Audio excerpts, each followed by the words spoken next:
আসসালামু আলাইকুম প্রিয় দর্শক বন্ধুরা, আশা করছি যে যেখানে বসে আমার রেসিপি দেখছেন সবাই সুস্থ আছেন, ভালো আছেন। সিয়ানা ব্লগে সবাইকে স্বাগত জানাচ্ছি।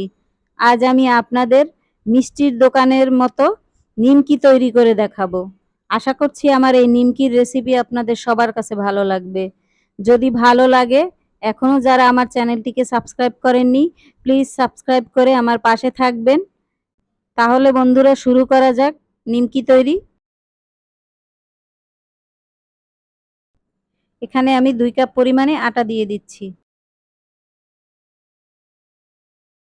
এরপরে দিয়ে দিচ্ছি স্বাদ মতো লবণ, দিয়ে দিচ্ছি 1 চামচ কালো জিরে, এখন দিচ্ছি 1 চামচ চিনি,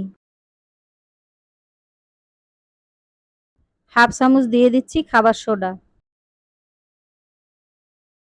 এরপরে দিয়ে দিচ্ছি পরিমাণ মতো সাদা তেল। এখন সব উপকরণ ভালো করে মিশিয়ে নিচ্ছি। সব উপকরণ মেশানো হয়ে গেছে, এখন অল্প অল্প পানি দিয়ে ডোটা তৈরি করে নিচ্ছি।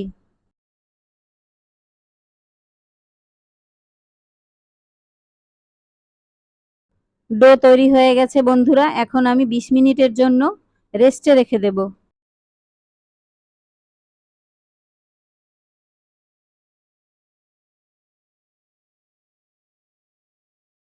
বিশ মিনিট পরে ঢাকা তুলে আরও একটু ভালো করে মেখে ডোটা ভাগ ভাগ করে তৈরি করে নিচ্ছি।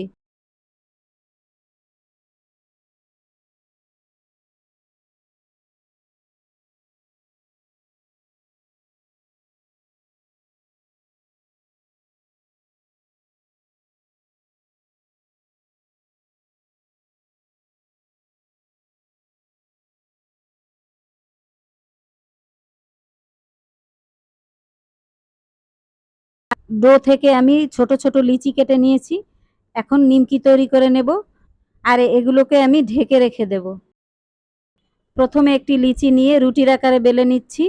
আর অবশ্যই আটা দিয়ে বেলতে হবে, তেল দিয়ে বেলা যাবে না। আটা দিয়ে বেললে নিমকির একটি পাট তৈরি হবে।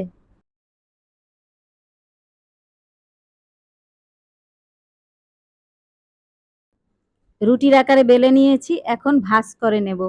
এখানে আমি যেভাবে ভাঁজ করে নিয়েছি আপনারাও ঠিক এভাবেই ভাঁজ করে নেবেন।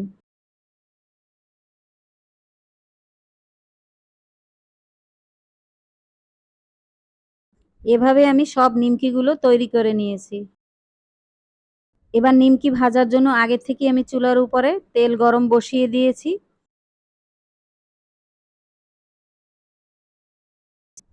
তেল হালকা গরম অবস্থায় নিমকিগুলো ভেজে নিতে হবে।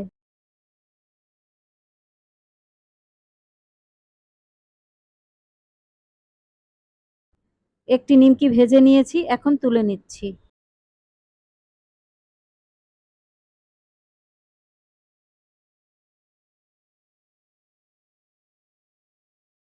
এভাবেই আমি সব নিমকিগুলো ভেজে নেব।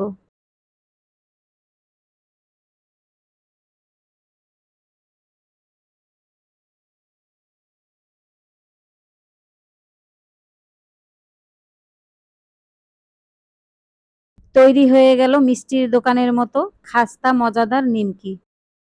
বন্ধুরা, আপনারা একবার হলেও আমার মতো করে এভাবে নিমকি বানিয়ে দেখতে পারেন। আপনাদের সবার কাছে ভালো লাগবে। যদি ভালো লেগে থাকে তবে লাইক, শেয়ার, কমেন্ট এবং সাবস্ক্রাইব করে সিয়ানা ব্লগের পাশে থাকার অনুরোধ রইল। এতক্ষণ সাথে থাকার জন্য সবাইকে অসংখ্য অসংখ্য ধন্যবাদ।